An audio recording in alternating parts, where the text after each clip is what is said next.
네, 시청자 여러분 안녕하십니까? 오늘 스페인에 계신 이 심규진 교수님 연결해서 한번 대담 나눠보도록 하겠습니다. 교수님 안녕하세요. 안녕하세요. 네, 네, 거기 날씨 어떻습니까? 오랜만입니다. 날씨. 여기도 날씨가 되게 추워요. 네, 아, 바람도 많이 불고. 영하로 내려갑니까? 그러니까 한국처럼 뭐 영하 10도 뭐 이렇게 내려가진 않는데 영하로 내려가면 상당히 추운 거거든요. 이렇게 막 비도 오고, 예, 음, 그리고 바람이 많이 불고 그래서 여기도 이렇게 한국 못지않게 춥긴 추워요. 네. 눈도 오나요, 거기? 저번에 한번 이렇게 원래 눈 잘 안 오는데 저쪽 예. 세고비아나 그쪽 산 지형 있는 데는 눈이 오거든요. 아, 여기도 마드리드, 거의 눈이 안 오는데 저번에 진눈깨비 한번 날려가지고 한 번. 네. 어, 마드리드는 뭐, 여름엔 굉장히 더운데, 겨울은 뭐 영하 10도 이렇게 내려가진 않죠? 예, 그러니까 한국처럼 그렇게 10도 이하로 내려가는 그런 추위는 아닌데 예. 한 뭐 영하 1, 2도 되는데 막 비 오고 이렇게 으슬으슬하고 뭐 바람 불고 예, 아, 되게 그렇군요. 춥죠. 예. 겨울철에 스페인 사람들은 어떤 음식을 즐겨 먹습니까? 여기는 그렇게 계절식이 뭐가 딱 있는지 잘 모르겠어요. 음, 예. 그렇군요. 그냥 여기 이제 여기에 이제 그 스페인식 전형적인 이제 메뉴들이 있는데 예, 예. 예. 근데 뭐 뭘 겨울에 딱히 먹는지는 잘 모르겠어요. 음. 아니, 그 겨울철에도 투 경기 이런 걸 합니까? 아, 여기 투 경기 그거 무슨 뭐 동물학대니 뭐 그니 뭐니 그래가지고 예. 법으로 금지되고 그런 걸로 알아요. 아, 이제는 없어요, 그러면? 예, 그런 게 많이 없어졌고 투 경기를 저쪽에서 하긴 하는데 아무튼 뭐 이렇게 좀 규제 같은 게 좀 있는 걸로 알아요. 예. 그렇군요. 네. 우리 참 이 구정 연휴인데 말이죠. 우리 그 설 연휴 때 이 참 스페인에 나가 계시니까 조금 그 고향 생각이 많이 나시겠습니다. 아니 뭐 하루 종일 요새 막 여기저기서 전화 오고 막 뭐 글 쓰고 뭐 정신이 하나도 없어가지고 요새 큰일입니다 제가 지금 한국 지금 상황이. 뭐 스페인이 멀리 나가 계신데 한국 정치 상황이 뭐 이렇게 급박하게 아, 그러니까 돌아가니까. 무슨 하루라도 조용할 날이 없고 더 심한 게 오고 막 그러니까 예, 솔직히 막 되게 에너지가 많이 소진되는 느낌인데 예. 그래서 지금 많이 위기인 것 같아요. 어, 지지층들이 많이 떠나는 것 같아요. 제 주변에 사는 윤석열 대통령이 지지했던 친구들이나 예. 이거 장동혁 지도부를 지지했던 친구들이나 힘들다고 음. 당분간은 이제 정치 안 보고 싶다고 하면서 상당히 많이 이탈을 했기 때문에 그러니까 이유가 뭐죠? 내전역에 이유가? 이탈을 했었는데 그 한동훈 쳐내고 하면서 이 내전 상황이 되니까 확실히 이제 어떤 체제로 간다. 체제가 굳어지지 않았기 때문에 불확실성 속에서 사람들은 불안감을 느끼기 때문에 계속 이제 그 자기가 어떤 지지하는 그런 게 있으면은 떠나게 되는 거거든요. 근데 음, 그리고 이제 쌍구경 나고 그러니까 이제 뭐 좌파들만 신나는 거죠. 그러면 그러니까 좌파들만 더 지지율이 오르는 거예요. 좌파들은 재밌으니까. 예. 그리고 여기 사람들은 떠나는 거죠. 마음 상하고 피로하니까. 예. 음, 이 결단이 빨리 안 나니까. 엄마 아빠가 막 머리끄댕이 잡고 싸우는데 예. 나는 엄마 집에 가야 돼, 아빠 집에 가야 돼 잘 모르겠는 거죠. 아하. 그러면 집을 나가는 거죠. 지금 사실 윤석열 대통령을 전통적으로 지지해왔던 많은 국민들이 윤어게인 세력으로 이렇게 우리가 뭐 통칭을 한다면은 이분들이 지금 사실 최근에 뭐 이런저런 일들로 해서 마음의 상처 많이 받으신 것 같은데 그 원인과 배경 어떤 데 있다고 보세요? 일단은 저는 처음부터 윤 어게인 지지층이 가지고 있는 게 단순한 뭐 10%, 15% 지지율을 넘은 큰 게 있다고 생각을 해요. 음, 일단 저는 장동혁 지도부가 처음 들어설 때부터 장동혁 지도부한테 되게 뭐랄까 이 레드라인을 넘으면 안 된다라고 했던 게 뭐냐면 윤어게인 지지층은 굉장히 유일하게 우파 내에서 가장 쪽수랄까요? 그 사이즈가 커요. 예, 예, 제가 이제 일단은 역학조사를 제가 해봤더니, 예, 지난 7월 15일입니다. 제가 그때 장동혁 대표가 그 당시에는 이제 전당대회 나오시기 전이었는데, 그 전에 제가 그 토론회를 우리 뭐 이영풍 선배님이랑 해가지고 학생의 소리 이명준 대표랑 해서 토론회를 했을 당시에 제가 웹조사를 통해서 지지자 성향 분석을 했어요. 예, 그게 예, 이제 역학조사적인 추적조사인데 예, 예를 들어서 김문수를 김문수를 뽑았던 사람, 그리고 윤석열 대통령을 뽑았던 사람, 그 사람들 중에 몇 프로나 강성 친윤 혹은 윤석열 신당을 원하는 사람들일까를 제가 이제 데이터를 분석해 보니 공통적으로 김문수를 투표했다고 하는 사람들, 그리고 윤석열 대통령한테 투표했다고 하는 사람들 중에 대체 한 전체 국민의 그러니까 투표층 중에 한 35% 정도가 신당을 원한다. 윤석열 탄핵 반대 국민들을 중심으로 한 새로운 신당을 원한다고 했어요. 그거는 뭐냐면 반국힘, 그리고 찐 우파 정당, 그리고 친윤 계열의 정당을 원한다는 게 이 진영 내에 3분의 1이 넘는다는 거예요. 어, 그러면 그때 윤석열 대통령이 한 50% 가까이 받았잖아요. 예, 예. 표를. 그리고 김문수 장관님은 40% 정도 받았잖아요. 그러면은 최소한 10%에서 15%는 찐 눈이다라는 거예요. 그러면 그 수치가 제가 옛날부터 매겼던 게 뭐냐면 노무현 대통령 전 대통령 사후에 그리고 이제 노무현 대통령 말기에 가장 지지율이 떨어졌을 때가 15%였어요. 음, 그 저지선 정도가. 그래서 그 예. 당시에도 찐 노빠, 찐 노사모가 15%다, 전 국민의. 그러니까 그게 굉장히 큰 거거든요. 그 어떤 정치인도 소위 말해서 뭐 대가리가 깨져도 뭐 노무현, 대가리가 깨져도 윤석열이 10%, 15%가 있다라는 거는 어떤 이렇게 단단한 기반이 되어 있다라는 거예요. 그러면 그 위에 장동혁 지도부가 올라서든 어떤 지도부가 올라서든 그 15%가 깨져버리면 뭐가 깨집니까?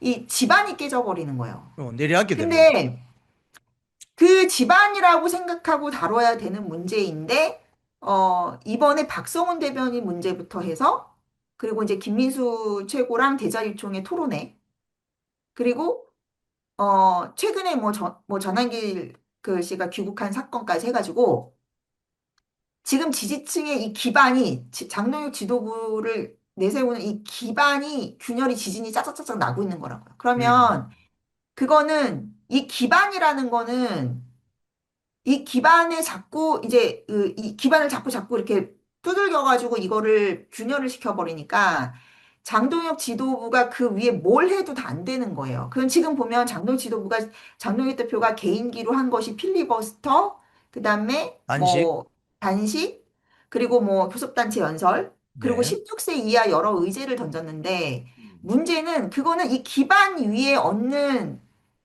데코레이션 같은 거란 거죠. 예. 근데 이 기반이 흔들려 버리면 사람들이 불안하고 무서우니까 안 오죠. 언제 무너질지 모르니까.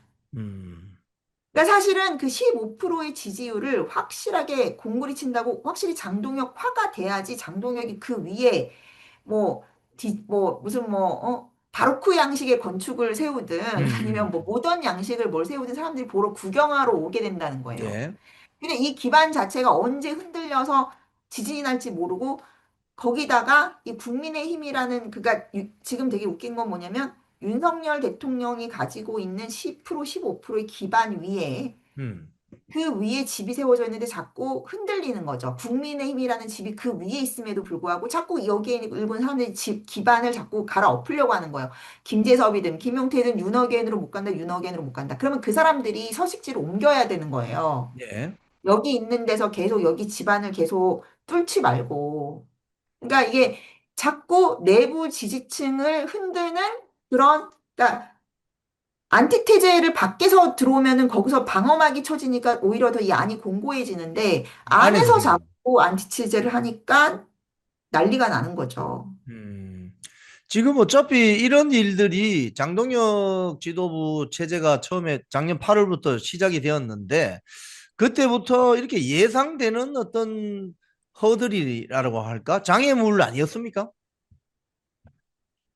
그러니까 저는 윤 어게인이라는 것이 그러니까 사실은 그런 거예요.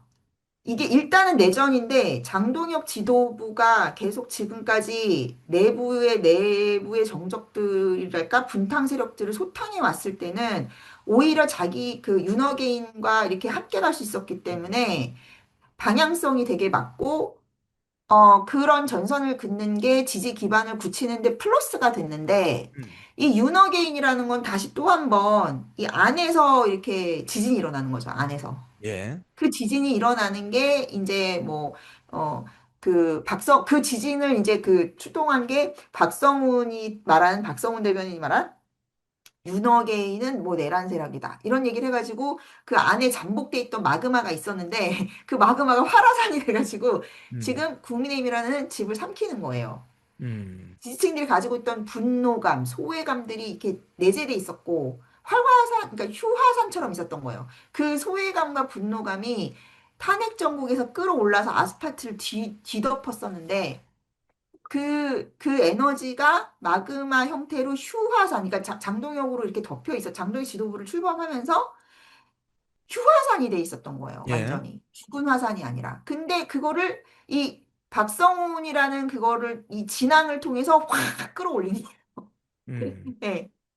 거기다가 이제 그 화난 그 민심을 이 윤호개인의 이 기반에 약간 이제 김민수 최고는 이제 그거를 잠재우려고 했는데 그 에너지를 억누르려고 했는데 음, 오히려 거기에 이제 기름을 부은 거죠. 그래서 지금 이제 저는 그 뭐 의병단이라고 제가 옛날에 디지털 의병단이라고 했었는데 예, 예, 이 의병단의 에너지가, 그러니까 전 세계적으로도 그렇고, 역사상 어느 케이스도 없어요. 의병단이나 그런 민중봉기 세력이, 순수한 반란군 세력이라고 할까? 뭐, 민중봉기 세력이, 민병대가 제도권의 국가적 시스템을 전복해서 그거를 대체할 수 있는 경우는 단 한 번도 없었어요. 단 한 번도. 그러니까 예를 역사적으로. 들면은 뭐 의병 세력이든 해적 세력이든 이런 사략선이든 다 어떤 뭐 처칠의 리더십, 뭐 엘리자베스의 리더십, 뭐 누군가의 리더십 하에서 연대체는 될 수 있었지만 그게 그 공권력이라든지 행정 체계라든지 모든 그런 뭐 사법 시스템이라든지 이런 거를 대체할 수가 없기 때문에 더더구나 그 제도권에 트레이닝 되지 않은 이런 뭐 신생 조직이라고 해야 될까? 이제 그런 조직들이 그렇게 이제 전복한 경우는 없어요. 예를 들어서 뭐 공산당이나 이런 경우에도 자기들이 그 단연간의 어떤 장애 활동이나 시민단체 활동이나 해서 제도권적인 욕망을 학습하고 그런 약간 유사 정부 같은 그런 이제 기구를 만들었을 때만이 가능한 거거든요. 그러니까 음, 자치 독립기구처럼. 근데 이렇게 단기간에 정치적으로 트레이닝 되지 않은 순수한 의병단 뭐라고 해야 되나 민병대가 그런 제도권 정치를 이렇게 리플레이스 하고 온리 할 수 있는 거는 파괴뿐이다. 파괴는 할 수 있죠. 그러니까 예를 들면 중세 시대 때도 보면은 뭐 영주가 밖에 나와서 침략 전쟁을 해서 자기 영토를 확보하고 계속해서 자기의 사병단이나 뭐 자기 뭐 그런 자기 영지 내에 음, 식솔들이나 자기의 그 백성들한테 음, 그 충분한 어떤 뭐 식량이나 이런 걸 공급하지 못한다거나 하면은 제일 먼저 민중 봉기가 일어나고 제일 네, 먼저 뭐 이렇게 참수당하거나 우리가 알지도 못하는 사이에 그 당시에는 막 그런 끔찍한 사륙 그런 게 많았대요. 역사에 기록되지 않는. 그러니까 그런 일들이 굉장히 많았기 때문에 우리가 그러니까 야사적인 걸로 그러니까 이게 역사에 기록되지 않은 그런 게 많고 그 봉건사에선 그런 심한 게 많았기 때문에 사실 여러분들이 알고 있는 그 뭐에 북유럽 특히 북유럽 같은 데가 이제 그런 게 심했던 거예요.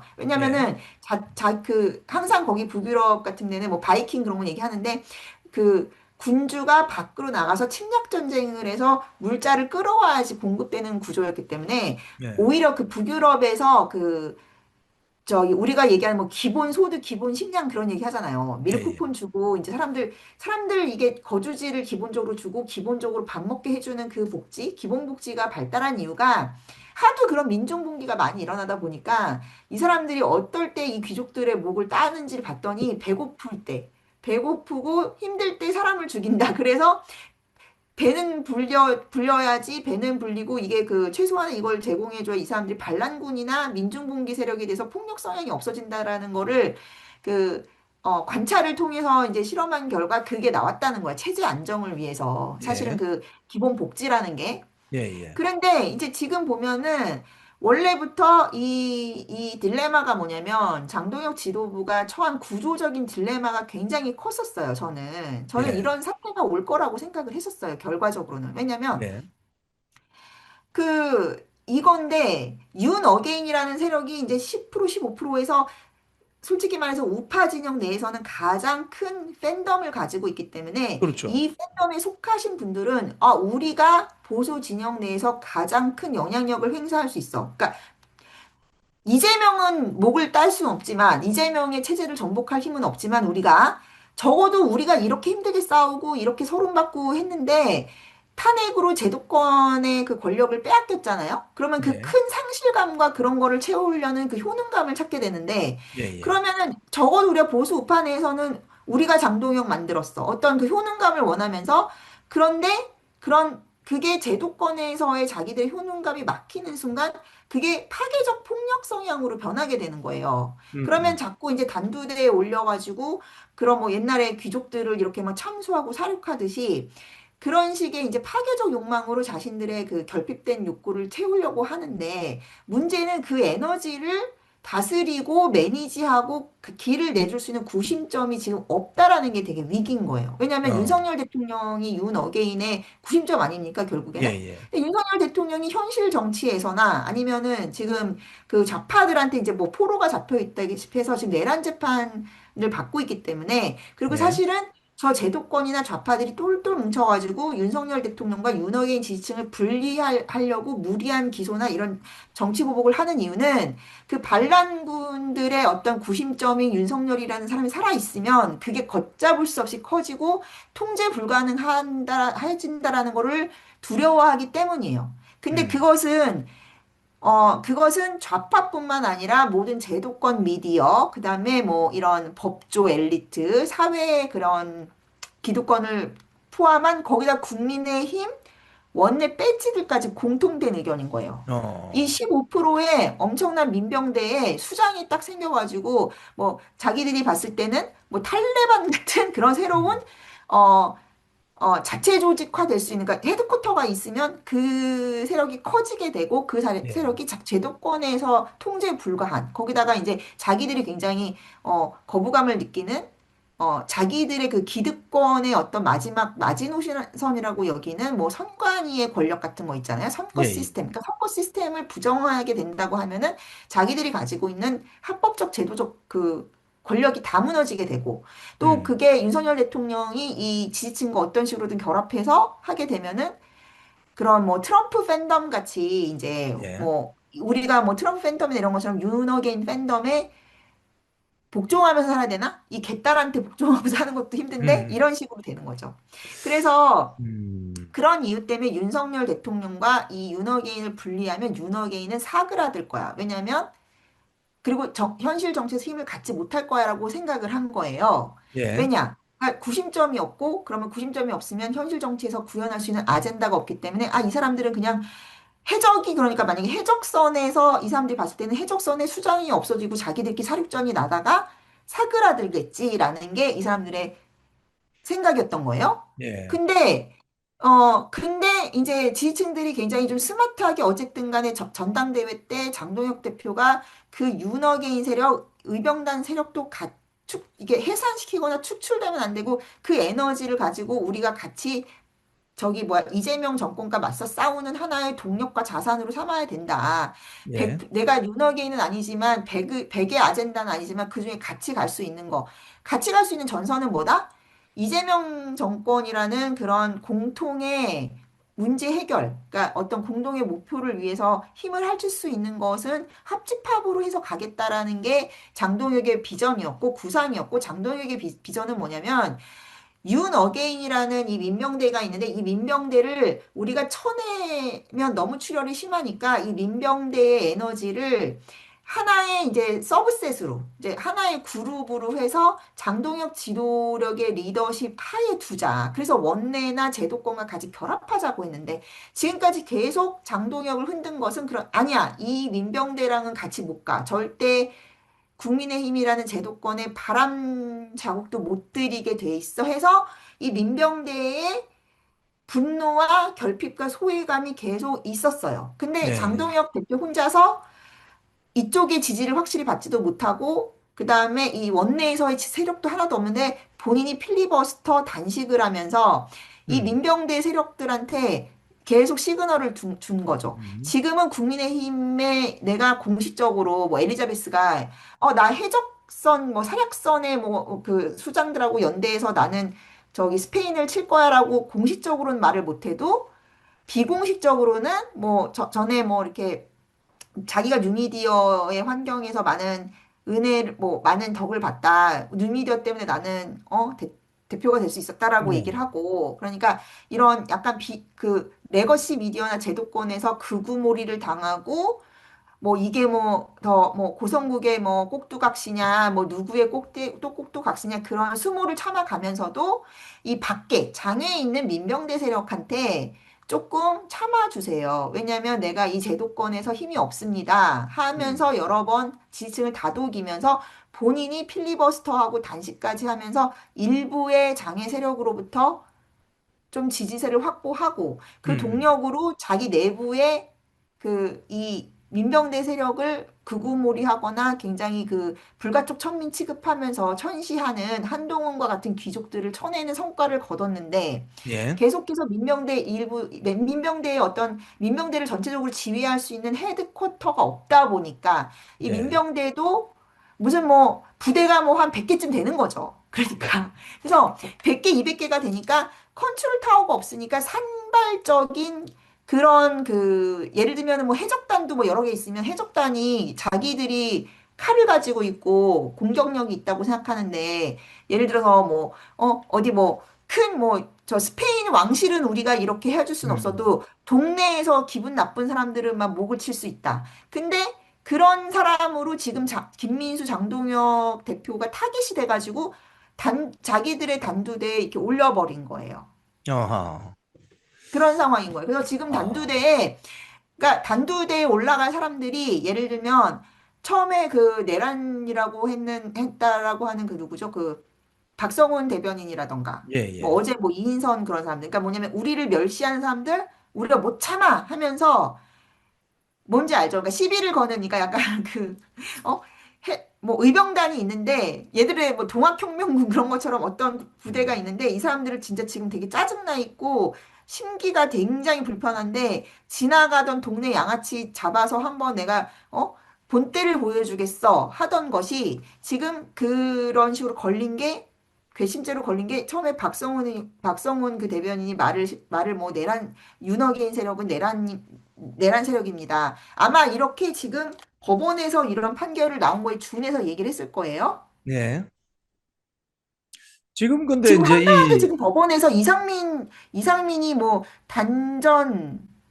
단수 문건 못 봤다, 뭐, 아니, 그러니까 뭐, 언론사 단전 단수 조치 내란 중요 임무에 해당한다면서 완전히 지금 내란을 법원에 기정사실화하고 있으니까 이 예. 박성훈 대변인의 말은 지금 원내에서 국민의힘에서는 윤석열 대통령이 내란을 했다라는 단정 하에 윤어게인 세력도 내란 동조 세력이야라는 것을 전제하고 그 발언이 나온 거예요. 예. 그리고 원내 세력들은 법원이 이런 식으로 내란이라고 한대라고 해서 그런 식의 의견이 다수기 때문에 장동혁 대표의 스탠스와 상관없이 수석 대변인이라는 사람이 자기 개인 플레이를 한 거고 예. 그런데 지금 그 상황에서 이 의병단은 굉장히 민병대 집단은 굉장한 스트레스와 소외감을 느끼고 있던 차에 박성훈 이 사람 잘 걸려서 했는데 장동혁 대표가 박성훈 대변인에 대한 어떤 능력이 없다라는 것이 본인들한테 보여지니까 이제 장동혁 대표가 만만하게 보이고 그러니까 자기들이 표를 줬는데 우리를 뭐 배신한 사람 해가지고, 그러니까 예를 들어서 박성훈한테 가야 될 그 어떤 공격성이나 이런 게 이 장동혁 대표와 지도부에 튄 거죠. 김민수 대표까지, 김민수 최고까지. 그래서 지금 현재는 그들의 이 밥상에 도마 위에 지금 장동혁 대표하고 김민수 최고라는 자기들이 죽일 수 있는 가장 높은 체급의 사람이 올라가 있는 겁니다. 화영대에. 네. 그런데 제가 이 상황을 최근을 쭉 이렇게 지켜보면 윤호개인 세력의 어떤 핵심 에너지는 말씀하신 것처럼 윤석열 대통령이라는 정말 팬덤 정치인의 그 에너지에서 나오는 거잖아요. 일종의 그렇죠. 그 원자력 발전소 같은 꺼지지 않는 원자력 발전소 같은 그런 것인데 지금 사실 이제 윤석열 대통령이 구속이 되어 있지만 윤석열 대통령의 어떤 레거시랄까요? 그 뜻을 뭐 좀 같은 노선을 가는 정치 세력들이 국민의힘에는 일부 있지 않습니까? 뭐 한동훈 계정은 정반대로 간 것이고 가령 뭐 장동영이나 김민수 같은 이런 노선의 어떤 방향성은 대체적으로 일치하는 그런 세력들이 있는데 왜 갑자기 윤호개인 이 운동하시는 분들이 장도경이나 또는 김민수 최고위원에 대해서 이렇게 비판의 어떤 수위가 갑자기 높아진 것인지 요건 어떻게 설명할 수 있을까요? 그러니까 제가 지금 얘기한 대로 윤호개인이 가지고 있는 에너지가 있는데 그 에너지가 음, 엉뚱한 방향으로 튀는 거죠. 음, 그러니까 그 제도권 정치에서 느껴지는 소외감이라던가 예? 그런 것들이 공격적인 성향으로 이재명이나 이런 그쪽 전선에서 쓰여지는 게 아니고 음, 그러면은 그 장동혁 지도부와 이렇게 이제 유기적으로 결합이 돼서 같이 힘을 합쳐야지 그게 이 장도의 리더십을 강화하고 이재명 정권과 대여 투쟁을 하는 것으로 음. 하는데 예, 문제는 지금까지 장도혁 대표가 필버하고 그다음에 단식했던 게 모든 것이 다 그 대여 투쟁에 맞춰져 있지 않습니까? 대여 투쟁에. 예, 그랬는데 지금 내전이 뭐, 그 장동혁 지도부가 고립되고 있는 게 전선이 왼쪽, 오른쪽에 닫혀져 있는 거잖아요. 말하자면. 예, 그러니까 오른쪽에 뭐 예를 들어서 그 한동훈계나 그런 뭐 한동훈을 위시한 또 이쪽도 굉장히 다 또 다분하게 되게 찢어져 있거든요. 이쪽도 구심점이 없기 때문에 뭐 예, 한동훈, 오세훈, 뭐 배현진 다 달라요. 이해관계가. 뭐 예, 그쪽의 전선들이 다 국지적으로 쳐져 있어가지고 이쪽 전선하고 이렇게 싸우고 있다 보니까 레거시를 통한 어떤 대여 투쟁에 벌이고 있는 장동혁의 아젠다가 아무것도 확장이 안 되고 아무것도 이제 판매가 안 되는 거예요. 예, 중도층이라고 한 소위 말하는 무당층이나 저간여층한테 닿지가 않는 거예요, 일단. 예, 그래서 기존의 그 정당은 기존의 정당은 이제 뭐 완전히 이제 대여 투쟁에 있어서의 그런 거에 있어서는 뭐 조중동으로 얘기하는 그 예전에는 보수 레거시 미디어가 어떤 그 여론을 팔 수 있는 어떤 시장이었는데 그 시장이 완전 막혀버린 거죠. 예, 그러면 장동혁 대표 입장에서 이제 뉴미디어 뿐인데 근데 뉴미디어 이쪽에서도 친장적인, 그러니까 친제도권적인 그런 뉴미디어와 음, 완전히 그냥 산발적이고 윤석열 팬더미의 기조로 가는 반국힘, 반제도권적인 그런 정제되지 않은 그런 의병단들이 있기 때문에 일단 지금 그래서 뭐 거의 4분의 1 조각이 난 거죠. 어, 장동혁의 그 캐파가. 그런 상황에서는 4분의 1밖에 못 고 있지 않은 사람이 대여 근데, 투쟁의 근데 이 상징성이나 그런 타격을 대목에서요, 받을 수가 없잖아요. 그 말씀하신 이제 네. 자율적인 의병단 중에 국민의힘 장동혁 지도부와 노선을 같이 가면서 제도적인 투쟁이나 이재명 정권, 정청래 민주당을 대항해서 대한민국 자유민주주의 체제를 회복해야 된다고 운동하는 세력이 있는 반면 방금 말씀하신 것처럼 굉장히 어떤 활발한 에너지는 있는데 뭔가 음. 국민의힘에 대해서 약간 어, 부정적이거나 조금 우호적이지 않은 어떤 그런 또 의병단 세력이 있다고 말씀하시는 거잖아요.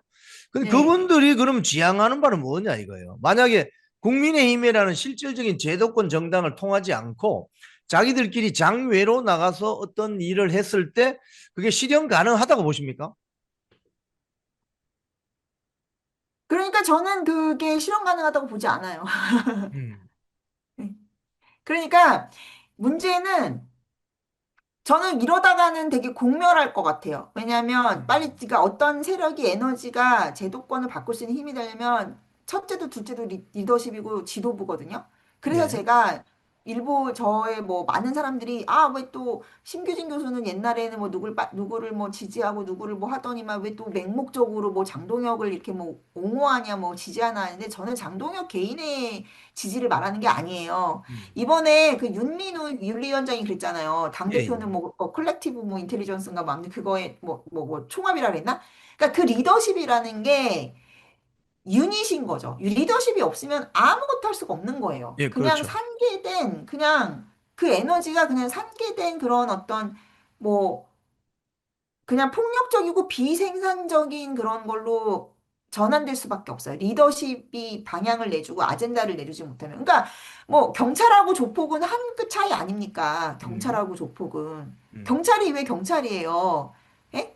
경찰이라고 국가가 인정해주니까 경찰인 거고, 음, 조폭은 인정을 못 받는 그런 거니까, 아무리 조폭이, 예를 들어서 조폭이 뭐, 동네에 뭐 양아치를 때려잡는다고 해도 조폭이 조폭이지, 그게 그냥 폭력범인 거지, 뭐 제도권에 인정받을 수 있으니까 똑같은 거예요. 그리고 아니 뭐 그 군인하고 약탈자 군 뭐 애국자하고 반란군도 그 차이 아닙니까? 제도권의 음. 인정을 받느냐 못 받느냐. 지금 근데 지금 저는 그래서 저는 처음부터 장동혁 지도부가 저는 그 윤 어게인을 메인 그것도 메인 지지층으로 삼았기 때문에 그렇게 가려면 그 사람들이 가지고 있는 최소한의 도덕적 명분과 그 상징을 자체적으로 부정하면은 이건 길이 없는 거다라고 생각을 했는데 음. 저는 이게 근본적인 문제가 거기에 있다고 생각해요. 그러니까 어, 뭐냐면 저는 처음부터 제가 가졌던 그 쎄한 느낌이 이제 지금 다 오는 건데 그러니까 저는 사실은 윤석열 정권이 출범할 때부터 쎄했어요. 왜냐하면 윤석열이라는 그 인물의 에너지나 이런 게 이 제도권 정치나 그 특히 원내 정치, 이분이 국회의원을 하지 않았기 때문에 이 원내 음. 정치와 계속 불화하는 과정이었거든요. 국회의원을 하지 않고 대통령이 되셨기 때문에 예. 계속 제가 그때부터 봐왔던 거는 출마 선언을 할 때부터 봐왔던 거는 계속 원내 정치와의 불협화음이었어요. 그리고 음, 기싸움, 원내와 기싸움. 근데 이번엔 역전이 된 거야. 역전이 된 거죠. 음. 장동혁 대표는 원내를 잘 아는 사람이에요. 원내 정치에서 키워진 사람이란 말이에요. 예. 근데 제가 지금까지 계속 본 거는 이분은 막 거칠게 그래서 윤호개인 세력하고 자기가 싸움을 하고 막 그런 스타일은 아닌데 그런데 계속해서 어떤 느낌을 받았냐면 이분의 화법이나 처신이 굉장히 원내적이고 굉장히 레거시적이라는 거예요. 그러니까 어. 뭐냐면 그 국힘이 가지고 있는 특유의 정치 공학적인 그 틀을 벗어나지 못하는 거예요. 왜냐하면 음, 장동혁 대표가 원내에서 원내 엘리트로 키워진 사람이고 태생이. 그러니까 이제 원내 문법을 전복해서 거스를 수 없는 상황이니까 본인이 할 수 있는 거는 본인이 희생하고 본인의 진정성을 보여주는 그 개인 플레이에 멈춘 거예요. 이 원내와 장애 세력이 결합을 해야 되는데 계속해서 결합하지 못한 거예요. 그러니까 뭐냐면 예를 들어서 이상적으로 이론을 돌리자면 아스팔트에 나왔던 수많은 미디어가 있고 수많은 시민이 있는데 그 중에서 뭐 이렇게 자유대학처럼 브랜딩 되는 사례도 있잖아요. 그러면 최소한 거기에서 가장 우수한 한두 명의 케이스라도 이 아스팔트와 이 윤어게인 지지층에서 가장 우수한 사람들과 우리가 연대를 하겠다. 뭐 이런 식의 그런 선언적이고 상징적인 효능감을 줬는데 그거를 주는데 실패한 거예요. 음. 그래서 계속 이 장애 에너지와 국민의힘 에너지가 따로 겉도는 거예요. 근데 이 장애 아, 에너지에서는 우리가 장동혁을 만들었기 때문에 김문수를 쫓아내고 장동혁을 만들었기 때문에 그에 대한 효능감과 보상을 원하는데 그 효능감과 보상을 주지 못한다는 죄로 약간 장동혁 대표가 석고대죄 하듯이 계속 필버하고 단식한 거예요. 그러니까 저를 좀 음, 믿어주세요라. 근데 문제는 이번에 박성훈 대변인의 사건이 터지면서 이 지지층들이 박성훈의 죄에 대한 어떤 자기들이 봤을 때는 우리를 내란 세력으로 몰이하는 것에 대한 이제 상실감과 이런 화가 있는데 거기다가 지금 또 법원에서 계속해서 지금 되게 황당한 게 지금 난 게 뭐냐면 법원에서 지금 속보난 것이 내란 이상민은 내란인데 쌍방울 대북송금 제3자 뇌물 사건은 공소기각을 했어요. 음, 김성태는 1심에서. 예. 이거는 이제 그러면 지지층들 분노는 더 커지고 이거는 법치가 무너졌다라고 하는 윤석열 대통령의 그 메시지가 뭐 옳았다라는 그런 사람들의 분노감이 더 커지게 되고 지지층은 그렇죠. 그렇게 되면 뭘 요구하게 됐냐면 왜 국민의힘은 그러면 윤석열 대통령을 외면하느냐. 그러니까 저는 사실은 그 장동혁 대표가 약간 원내 정치와 장애 정치 중간자적인 사람으로서 샌드위치에 낑겨 있었다라고 생각을 하는데 예. 그 장동혁 대표가 이쪽 편도 들지 못하고 저쪽 편도 들지 못하는 엘리자베스의 전략을 함에 있어서도 저는 어떻게 해서든지 장동혁 대표가 엘리자베스 해적을 이용해서 스페인 3대를 물리치는 데 성공을 했든 자기가 약자의 언더독이었는데 어떻게 해서든지 장동혁 대표 입장에서는 개인은 그 뉴미디어 층과 윤석열 대통령 지지층을 잡고 가지 않으면 본인의 정치 생명도 이제 위태로운 상황이 됐다라고 저는 보는 거예요. 예, 예. 그러면 진정성 있게 본인이, 그러니까 둘을 이제 다 잡을 수는 없는 거고, 어쨌든 지금 상황에서는 레거시 미디어하고는 같이 갈 수가 없는 상황이고, 예. 원내에서도 본인의 어떤 지도력이나 그거를 보여주려면 본인 지지율이 나와야 되고, 음. 본인이 그 잔해에 있는 민병대 세력을 컨트롤할 수 있다라는 능력을 원내에 증명을 해야 되는 거예요. 그러니까 뭐냐면, 지금 이게 맞물려 돌아가는 건데, 장동혁 대표 입장에서는 내가 이런 민병대 세력을 컨트롤할 수 있을 거야라는 그게 이분이 그 원내에서 김문수가 아니고 그래도 장동혁 지도부 리더십을 그 유지할 수 있는 원동력이었는데 이 지지층이 이탈해버리고 각계로 다 흩어져서 지도부의 어떤 방향이나 가이드도 없는 수많은 반군 세력으로 음. 흩어져 버리면 그러면 이제 본인이 원내에서도 쓸모가 없어지는 거예요.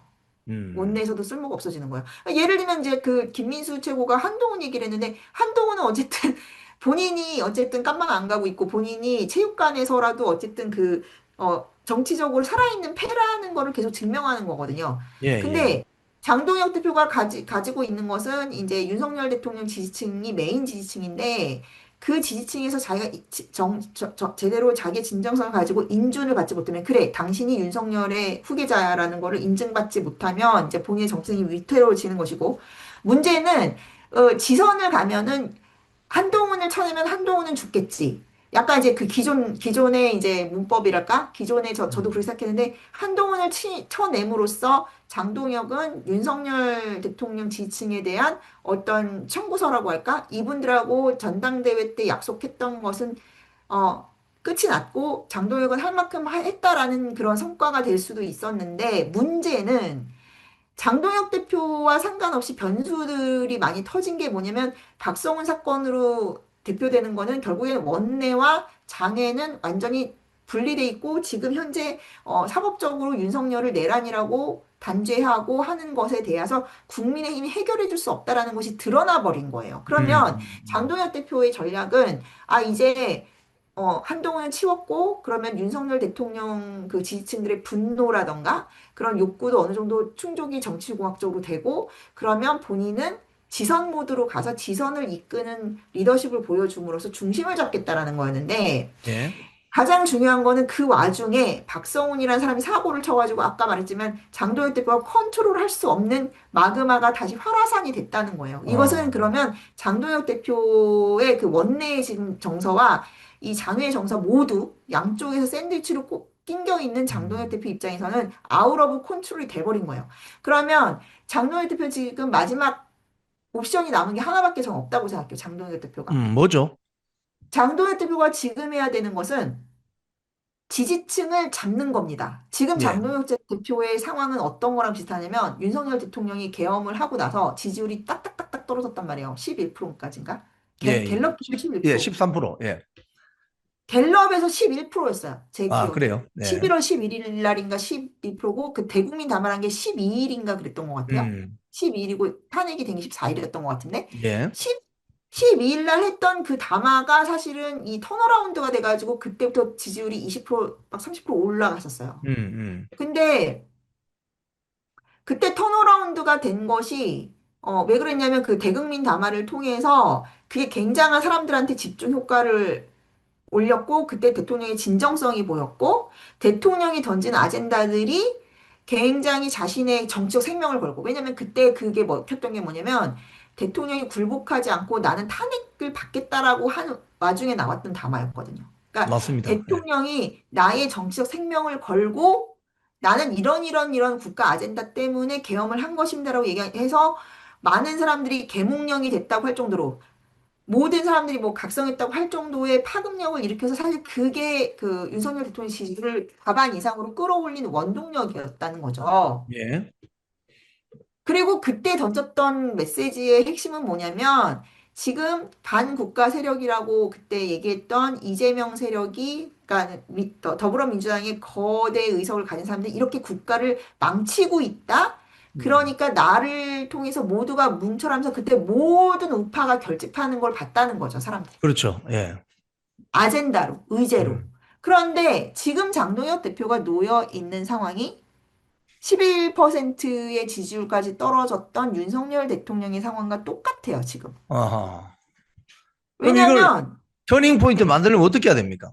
그래서 터닝 포인트를 만들려면 전 윤석열의 방식을 따르는 수밖에 없다고 생각해요. 아, 어떻게 해요? 그래서 제가 설 전에, 저의 생각은 설 전에 윤석열 대통령의 방식대로 장동혁 대표가 지지층한테 호소를 해야 된다고 생각해요. 음, 일단은 본인의 지금 상황이 어떻다라는 거를 얘기하고, 내가 그러면 지지층한테 무엇을 약속할 수 있는지. 그리고 자기의 정치 생명을 걸고 지지층들이 나를 버리면 나는 끝나는 거다. 나의 정치적 뭐 대표라는 포지션은 의미가 없는 거다. 근데 나는 그러면 나는 왜 대표를 해야 하는가? 윤석열 대통령이 나는 왜 계엄을 했는가를 얘기했듯이 예, 예. 내가 왜 이 자리에 있어야 하는가를 지지층들한테 어떤 아젠다 때문에 그리고 우리가 어떤 정서와 어떤 전선을 공유하는가를 얘기를 하고 그게 의병단들만 가지고는 안 되는 거고 내가 왜 필요한지 당신들한테 음, 그 얘기를 해서 신임을 물어야 되는 거죠. 저번에는 원내의 신임을 물었었잖아요. 예, 그래서 아닥했잖아요. 아무도 직을 못 예, 걸었으니까. 예. 근데 이번에는 자기 직을 가지고 지지층들한테 선택을 해달라고 읍소하고 자기의 진정성을 보여준다, 됐다고 생각해요. 그리고 음, 본인이 가지고 있는 윤석열에 대한 생각, 윤석열 대통령에 대한 생각, 지금 정국에 대한 생각을 밝혀야 된다고 생각해요. 그래야지 지지층들이 이 사람이 우리와 생각이 같아서 우리가 뽑았던 게 맞았던 거구나라는 생각이 들어야 지금 이탈하고 있는 장애 민병대 세력은 왜 그런 거예요? 이 사람 배신자다. 이 음, 사람 우리 표를 받아가지고 대표가 되더니 결국에는 우리를 지금 외면하고 기존의 조중동 문법인 중도로 간다로 가려고 하는 거구나. 그렇지 않습니까? 음. 우리를 외면하고 그렇다면은 우리는 왜 뽑았지, 이 사람을? 네. 그리고 단식과 필리버스터를 통해서 이분이 막 그 대여 투쟁에서 내가 잘 싸우는 사람이라는 능력을 보여줬는데 문제는 지지층이 가지고 있는 그 울화라는 건 뭐냐면 우리를 내란몰이 세력으로 내란 선동 세력으로 하는 것에 대한 울화가 풀리지 않았다는 건데 음. 지금 국민의힘과 특히 박성훈 대변인은 우리를 내란 선동 세력이라고 했어. 왜? 지금 법원의 판결에 의해서 그렇게 된 거 아닙니까? 음, 그러면 저는 지금 장동혁 대표가 해야 될 거는 이제 음, 자기가 컨트롤할 수 없는 것들에 대한 자신의 태도와 스탠스를 밝혀야지만 해결되는 상황이 돼버린 거예요. 예. 그래서 왜 음, 그러면 지지층한테 내가 박성훈 대변인에 대해서는 내가 어떤 생각을 하는데 왜 그럼 못 자르는 건지부터 해가지고 그리고 그러면은 그런 거를 지지층한테 현실이 이렇습니다를 밝히고 이 현실에서 나는 그런 지지층과 여러분들이 생각하는 그 윤석열이나 윤어게인이나 이 생각에 대해서 난 이렇게 생각을 하고 있고 어떤 점에서는 내가 여러분들과 생각이 같고 어떤 점에서 음, 다르고 근데 음, 그거를 그런 식으로 막 고압적으로 나는 이렇게 생각하니까 당신들이 따라와야지라는 게 아니라 나는 내가 가지고 있는 상황은 이러니까 여러분들이 좋아하시면 내가 이거로 가겠습니다라는 뭐 찐 우파 정당으로 이렇게 가겠습니다라는 자기 비전 그런 거를 진정성을 가지고 내가 어게인과 윤석열 대통령을 정치공학적으로 이용하려는 그렇다고 생각하시면 저를 버리십시오. 그렇지만 우리가 지켜야 될 가치가 있다라고 공유한 가치가 있고 싸워야 할 전선이나 이런 것들이 있다고 생각한다면 그리고 제가 생각하는 찐 우파의 정당이라는 거는 또 비대위 가고 또 한동훈 같은 사람들이 뭐 밤이당 만들고 그 정당이 아니라 진짜 정치 결사를 내가 장동혁 중심으로 장동혁 체제를 만들어가지고 이런 거를 해보이겠습니다. 그렇게 가면 그리고 그래야지만 저한테 힘을 주셔야지만 이런 것들을 이 법치가 무너지고 이런 것들을 다시 전복해서 모든 명예회복을 하고 내란몰이 프레임을 박살내겠습니다.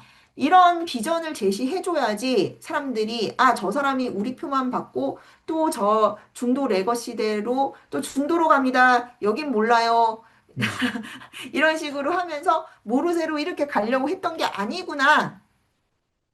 근데 제가 이 그거를 대목에서요. 깨달아야지만 지지층을 붙잡을 수 있다고 생각해요. 예. 왜냐면 계엄 때도 대통령이 계엄을 내가 왜 했는지를 얘기를 하니까 사람들이 이거를 진작했었어야지라고 했거든요. 어. 진작했었어야지. 근데 제가 이제 이 그래서 대목에서 이재명이 민주당 대표 시절에 대선 전략으로서 민주당은 중도 우파 정당입니다라고 이야기를 했잖아요. 네. 근데 그런 이야기를 했음에도 불구하고 민주당 지지자들이나 개딸 세력들은 이재명을 비난하지 않아요. 왜냐? 아, 저거 선거 이기기 위한 전술이구나. 기만 전술이구나. 이렇게 이해를 하는 것 같아요. 민주당 진영은. 근데 이번에 김민수 최고위원이 뭐 토론회를 하는 과정에서 지방선거에 이기려면 윤어게인 세력에다가 좀 더 확장성을 가져야 된다. 이 이야기를 한 것인데, 아, 윤호개인 세력을 버리려고 하는 것인가? 그래서 너무 섭섭하고 울분이 터지는데 이런 국면으로 갔단 말이에요. 그러면 어 유, 김민수 최고위원이나 또는 뭐 그 장동혁 당대표 입에서 나온 말은 아니지만 지방선거에 이기기 위해서 약간의 노선 변화를 주는 것 같구나라는 어떤 그런 어떤 뭐랄까요? 기만 전술 또는 중도 확장, 외연 확장이라는 것을 좀 이해하기에는 너무 윤호개인 세력 또는 윤호개인 운동하시는 분들이 너무 지금 정신적으로나 너무 지쳐 있고 또 지쳐 힘드셔서 그런 있죠. 걸까요? 어떻게 보십니까? 두 가지가 달라요. 첫째는 이거예요. 그러니까 두 가지 면에서 다른데 이재명하고 이재명 진영은 절대 개딸이나 그 자기 지지층을 공격하거나 그 사람들 폄하하는 그런 걸 하지 않아요. 왜요? 이게 달라요. 거기서는 개딸이 공주 취급을 받고 있더라고. 근데 여기서는 음, 어땠어요? 박수영 대변인, 그러니까 그 박수영 대변인의 말도 이런 지금 사법기관의 그런 내란수계를 기정사실화 하고 있는 걸 깔고 있고, 또 원내나 이런 쪽에서 윤어게인 세력이나 친윤층을 극도로 배제하는 그런 컨텍스트가 있기 때문에 나오는 거예요. 그냥 그런 건 음, 아니라는 거죠. 음, 그리고 두 번째는 뭐냐면 체급 차이인데, 김민수 최고위원이든 장동혁 대표든 이재명에 비해서 대통령도 아니고, 그다음에 우리가 만들어낸 뭐 신생 지도부고, 되게 취약하잖아요. 우리가 그냥 얼마든지 죽일 수 있고 살릴 수 있고 이재명은 절대적인 인프라를 다 장악하고 있기 때문에 그 스테이블한 그런 지지세가 있기 때문에 흔들 수 없는 약간 존엄같이 그렇게 돼 있단 말이에요. 음. 여기서의 체급 차이예요. 그러니까 음. 여기서는 내전도 안 끝났고 만만해 보이는 리더인 거죠. 그러니까 그 두 아하. 가지라고 봅니다. 네. 음. 그러면 이 과정에서 예를 들자면 장동혁 지도부를 의도적으로 흔들어 보려고 하는 어떤 세력이 있다면 오히려 이런 기회를 틈타서 장동혁 지도부를 끌어내리려고 하는 위험성도 존재하는 거죠. 지지율만 이제 꼬꾸라지고 뭐 그러면은 금세죠 뭐. 네. 음. 자, 그러면 아까 완전히 말씀하신 것처럼 금세되는 거고, 어, 뭐 금세 저 당이 잘하는 뭐 비대위 그런 거 있잖아요. 그러니까 이게 왜 금세가 되냐면 지금 해적들이나 그 민병대가 저기만 있는 게 아니에요. 예. 윤호개인 쪽만 있는 게 아니에요. 예. 한동훈 세력, 뭐 오세훈 세력 다 그냥 여기 무주공산이라고 생각하고 장동혁이 이제 지선 지면은 장동혁한테 온팡 책임을 씌워가지고 우리가 레디꼬 해가지고 자기들이 장악할 그거만 하고 있는데 그들의 플랜은 딱 하나밖에 없어요. 지선을 지게 만든다. 네. 지선을 폭망하게 만들어 지게 버린다. 만든다가 전제가 되고 있어요. 그래야, 그렇죠. 그러니까 아무도 지금 국민의힘에 대한 애정도 없고, 빈껍데기라고 생각을 하기 때문에, 무주공산이라고 생각하기 때문에, 지금 모든 세력들이 어차피 장동혁 타이밍만 보고 있는 거예요. 장동혁이 지선에서 지면 그걸로 아웃? 그러면 무주공산된 여기를 우리가 빨리 챙겨야 돼. 그래서 뭐 탈당하지 말라고 막 그러고 있잖아요. 근데 예. 문제는 이게 이쪽 민병대, 윤어게인 쪽 민병대가 지금 먼저 장동혁의 그 목을 쳐주고 있잖아요, 지금. 음. 예. 그러니까, 장동혁으로서는, 장동 지도부로서는 이제 레거시하고 싸우는 거에 있어서도 출혈이 컸는데 이미 거기다가 한동훈 쳐내고 주변 배현진 이런 거 하는데도 지금 또 출혈이 컸는데 예. 그러니까 한 50%를 다 게이지를 소모한 상황이 약화된 상황에서 이제 윤석열 민병대한테 한 방 맞으면 끝나는 거죠. 음. 그래서 그러면 이걸 역전시키는 과정에서 아까 말씀하신 것처럼 장동혁 당대표 본인이 직접 그 윤호개인 지지 세력에게 솔직 담백하게 진정성 있게 가령 지지 세력에 대한 담화문 형태로 윤석열 대통령이 비상계엄 이후에 한 것처럼 그런 식으로 다가가면 이게 봉합이 될 가능성은 있어 보입니까? 저는 그게 유일한 그 반전을 만드는 거라고 생각해요. 저는 그러니까 진정성. 왜냐하면 윤호개인 세력은 정치공학이 아니라 진정성으로 돼야 되고 저는 장동혁 대표가 지금까지 보여준 진정성이 있기 때문에 그 진정성이라는 카드를 쓰면 윤호개인 세력들이 원하는 거는 우리들의 소외감이나 이런 분노를 알아달라는 거거든요. 음. 예. 자, 근데 그 오늘 뭐, 커넥션이 없었어요. 그러니까 뭐냐면 네, 필리버스터를 하든 단식을 하든 그거는 대표가 그냥 개인기로 내가 대여 투쟁에 있어서의 좋은 무기다라는 거를 보여준 거지.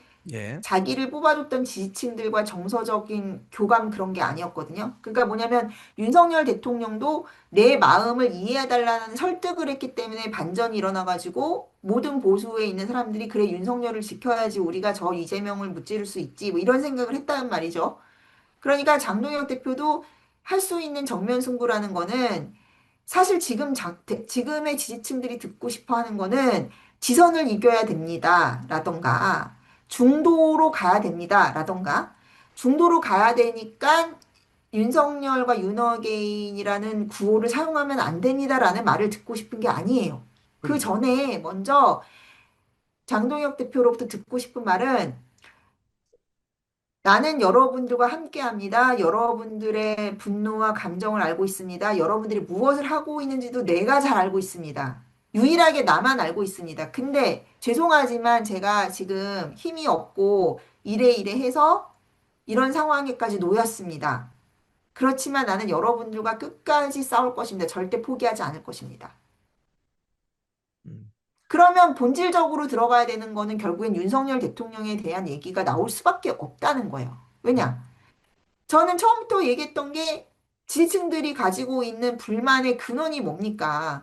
부당하게 지금 이재명한테 정권을 뺏겼는데 그 정권 뺏긴 거는 한동훈 세력들이 이재명하고 야합해가지고 탄핵을 시켜놨더니 지금 이거에 분노하는 거잖아요. 그렇죠. 뭐 김원태 단장 같은 그런 사람들 그 정상적인 국정을 수행하고 윤석열 대통령을 따라서 했던 많은 사람들이 내란몰이로 당하고 있잖아요. 예, 그리고 윤석열 대통령이 정치 보복을 당하고 있잖아요. 그것에 대한 분노감을 외면해서는 지지를 얻을 수 없다라는 거예요. 예, 그리고 그래서 제가 처음부터 얘기했던 거는 저는 처음에 장도영 지도부가 들어섰을 때 이 장외투쟁을 하면서 했을 때 이재명을 끌어내려야 된다라고 그랬잖아요. 예, 이재명을 끌어내려야 된다. 굉장히 이제 그 발언이 세게 나왔고, 그리고 그 당시에 장동혁 대표가 뭐라고 했냐면은 그 신동아 인터뷰에서도 계엄은 이제 앞으로 드러나는 사실에 의해서 재해석될 수도 있고 재평가될 수도 있다는 얘기를 했단 말이에요. 그러니까 뭐냐면 본인의 정치적 그 스케줄에 있어서 이제 장동혁 지도부가 했던 말이 뭐냐면 지선을 이기려면 중도 확장을 해야 된다라는 그 조중동 레거시의 프레임을 계속 따라가는 문법을 보였고, 예, 작년 연말까지는 지지층을 다지겠다고 하면서 그런 이재명과의 대여 투쟁을 강화하는 그런 식의 거를 했었어요. 근데 예, 예. 솔직히 말하면 장동혁 대 지도부가 지금까지 보여준 퍼포먼스나 성공적인 거는 원내의 반란군을 진압하고 원내에서 조금 신망을 얻었고, 원내 정치에서. 예. 그리고 원내를 지금 이제 장동혁 지도부의 어떤 성과라고 한다면은, 그 내부 분탕들을 처리했다라는 거, 어쨌든. 한동훈을 제명시켰고, 그렇죠. 큰일 했죠.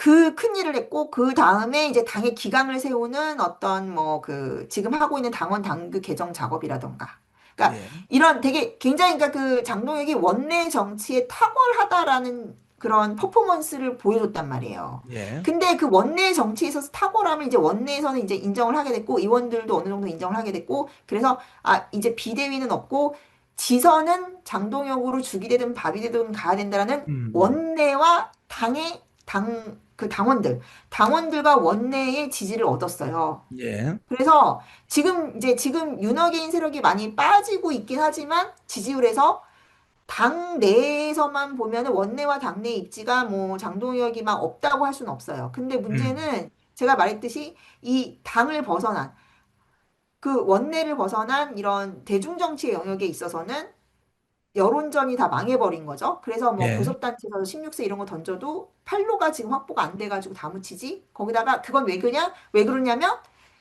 본인의 확고한 팬덤, 그러니까는 윤석열 대통령의 팬덤을 계승을 못했기 때문에 나타나는 현상인 거고, 그거는 음, 김민수도 마찬가지인 거고. 근데 음, 그거를 계승하기 위해서는 단순히 그 성과 퍼포먼스로 이걸 내가 이렇게 시험 봤는데 100점 100점 다 맞았으니까 나를 인정해 주세요라는 게 안 되는 거예요. 왜냐면 음, 윤어겐이 가지고 있는 그 소울과 분노와 이런 게 있기 때문에. 그러니까 탈레반들 같이, 탈레반은 그 이슬람 뭐 원리주의 해가지고 자기들이 공유하는 가치 지향이 강하잖아요. 예, 예. 그러니까 윤석열 대통령 지지층에 대한 어떤 거를 받기 위해서는 관리적인 측면이 아니라 정서적 동맹으로 가는 그 부분을 하지 못했다는 거고, 그 음, 정서적 동맹을 이루기 위한 본인의 진정성을 보여줘야 된다라는 거예요. 근데 음, 음, 음, 개인이더라도. 그래서 본인의 지지층을 챙기고 남기고 가야, 근데 그게 문제는 그게 없어지고 만약에 그런 산발적인 의병단이나 그런 그런 탈레반 순수주의자 세력이 종교적 순수주의를 가진 그런 통제 불가한 세력에 의해서 장동혁이 그 레거시에 이 사람들의 뭐 희생양처럼 뭐 누구누구의 꼭두각시고 누구누구한테 굴복했고 누구한테 끌려간다 이런 게 계속 레거시에 나오면 레거시 팔로도 무너지고 지지율 떨어지고 원내에서의 입지까지 약화된다라는 거예요. 예. 그래서 그런 구조적인 악순환에 물려 있기 때문에 저는 솔직히 말하면 장동혁 대표가 그러니까 그 대표가 되고 나서 그 체제 전쟁으로 뭉쳐야 되고 대여 투쟁에서 자기 전선에 서야 되는 그 장애 투쟁을 할 때 윤어게인 쪽을 다 흡수를 했었어야 됐다고 생각해요. 그 상황에서. 그 음, 국면에서. 그리고 그 국면에서 윤어게인이나 이런 쪽이 당에 좀 들어와가지고 어떤 한 일부분으로서의 그거를 굳혀져 있고 했다라면은 김민수 외에 더 많은 또 유닛이 있었을 것이고 근데 거기서 그러니까 당내에서도 입지 구축이 거기서 멈춰버린 거예요. 그러니까 되게 말로는 세게 체제 전쟁을 외치고 이재명 탄핵시켜야 된다, 이재명 끌어내려야 된다 하면서 계속 이 당의 행동은 말과 행동이 따로 노는 거죠. 뭐 음, 윤어게인을 계속 거리를 두고 우리는 윤어게인이라고 한 적 없어? 이런 식으로 선을 긋고 가다 보니까 실질적 화력화나 실질적 지지세로 흡수가 안 된 거예요. 음. 아니, 그런 그러면은, 상황에서 계속 예. 지지층이 누적되고 있었던 그 전략적 인내가 박성훈 그 대변인 음, 말로 폭발을 음, 됐고, 제 생각에는 이거 뭐 윤석열 대통령이 관련된 재판 결과 내란에 관련된 게 나오고, 지금 이재명은 다 지금 뭐 공소 기각되고 이런 음, 식의 음, 법치가 무너지면, 저는 그때도 체제전쟁 얘기했을 때도 결국에는 사법투쟁으로 갈 수밖에 없다. 이거는 사법투쟁. 음, 음, 아니, 체제 전쟁을 얘기하고 이재명을 끌어내려야 되고 이재명 탄핵시켜야 되고 이런 강성적인 그 메시지에 이 근본 안고가 빠져 있었던 거죠. 윤석열 대통령이 당하고 있는 내란몰이 정치 보복, 엄연한 법치 파괴, 그다음에 그 이번에 뭐 내란 전담 특별부. 그러니까 그거를 약간 쇼잉하는 식으로 내가 지금 우리가 그래도 윤어게인 세력의 일부라도 윤어게인 세력을 일단은 원내가 지금 자기들이 기득권이라고 생각하고 윤호개인 세력한테 약간 보여주기 식으로 음, 제스처식으로 내란 전담 재판부 우리는 반대하고 이거에 싸우고 있고 또 보여주기 식으로 이런 것에 대해서 뭐 선관위에 대해서 우리가 싸우고 있고 이런 식의 것이 아니라 근본적으로 이재명 정권이 지금 법치 파괴를 하고 있고 헌법 파괴를 하고 있고 윤석열 대통령이 제기했던 문제 의식이 옳았다. 음. 예? 그러면 그것에 대해서 그 스탠스를 밝히고 지금 지지층은 그렇게 보고 있는 거잖아요. 예, 너무 지금 법치가 지금 다 무너졌다고 생각하는 거잖아요. 예.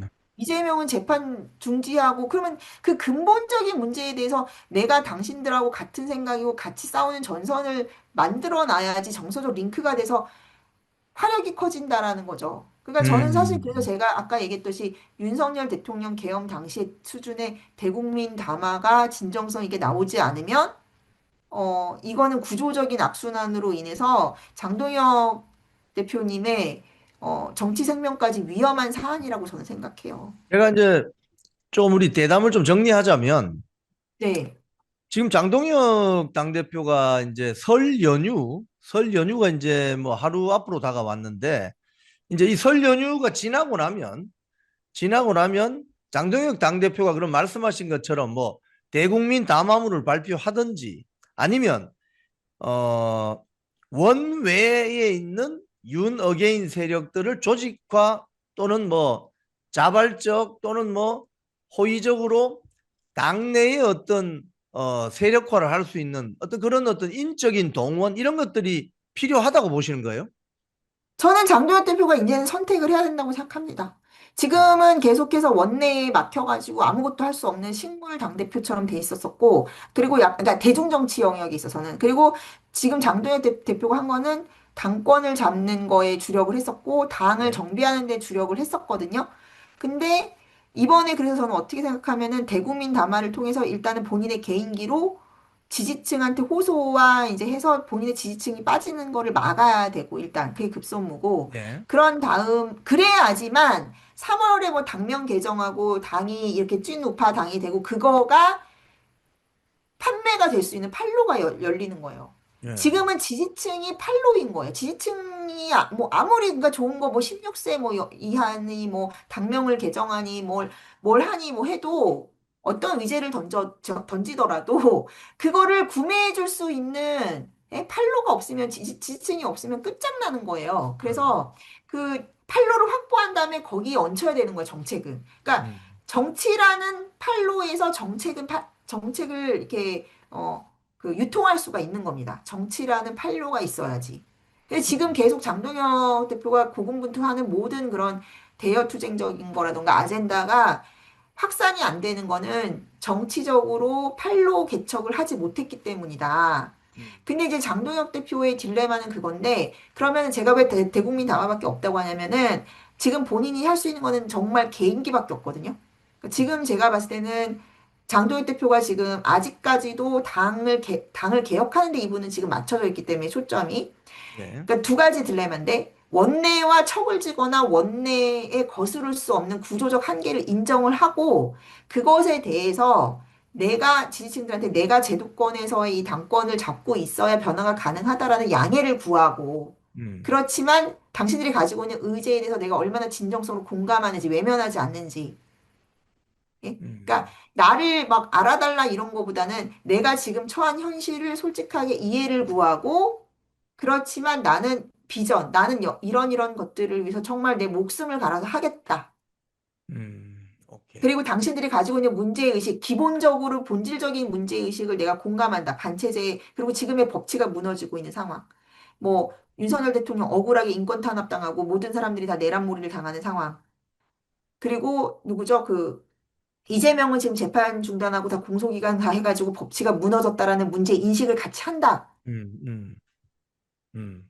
우리는 같은 배를 타고 있다. 이 얘기를 음. 해줘야지. 당신들은 저쪽 배에 타고 있는데 나는 그 배에 지금은 눈길을 줄 수가 없어요. 그 레거시가 말하는 지금은 중도 확장에 이렇게 가는. 그러니까 약간, 일단 이제 이 세 가지 측면에서 보면은 장동혁 대표가 개인적인 퍼포먼스 능력이나 이런 게, 그러니까 성과를 얻었다고 한다면 일단은 장동혁이라는 사람이 가지고 있는 어떤 개인적인 인내심, 애국심, 이런 퍼포먼스가 뛰어나다라는 거는 사람들한테 알려졌어요. 예. 네. 그리고 두 번째는 이 사람이 당을 장악하고 당을 뭐 이렇게 정비하는 그런 실무적인 능력이나 일머리가 있다라는 것도 알려졌어요. 음. 그리고 세 번째로는 원내 정치인들한테 원내 당내의 당원들과 원내 배지들한테 아 장동혁이라는 사람은 믿을 만한 리더십을 가진 사람은 증명이 됐어요. 근데 음. 지금 과제는 뭐다? 장외에 있는 윤어게인 지지층을 지금 오히려 리스크로 더 만들고 있는 구조적 한계를 돌파해야 되는 과제가 있다. 근데 음. 그거는 오직 본인의 진정성만으로 가능하다. 네. 자, 우리 오늘 장시간 우리 스페인 IE 대학교 교수로 계시는 우리 심규진 교수님과 대담을 나눠봤습니다. 설 연휴가 지나고 나면 또 정치 환경이 어떻게 전개될지 지금 초미의 관심사입니다.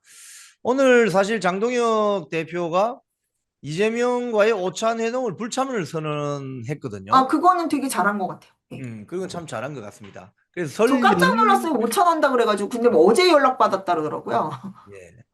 그래서 뭐 지금 오늘 상황에서 5천 갔으면 큰일 나는 거죠. 오찬을 하자고 해놓고 또 어제 뭐 이런저런. 그래서 장동익 대표 표현이 등 뒤에 칼을 숨기고 있으면서 악수하자고 한다. 뭐 그건 그래서 좀 저는 곤란하지 이재명이 않느냐. 되게 그 장동혁을 갖고 놀려고 작정한 것 음, 같아요. 지금 보니까. 음. 자, 왜냐면은 오늘 그런 뭐 내란 음, 이거 선고가 나오면서 지지층들이 가장 분노에 차 있을 때 장동혁 대표는 굉장히 위축감을 많이 느낄 거고 그 음, 상황에서 뭔가 자기가 이렇게 떡밥을 던지면 이 사람이 딱 물겠지? 이런 느낌이 강해요. 음. 그 좋습니다. 자, 우리 교수님 오늘 대담 정리하면서요. 우리 고국에 계시는 우리 애국 국민들에게 한 말씀 해주십시오. 클로징 멘트로.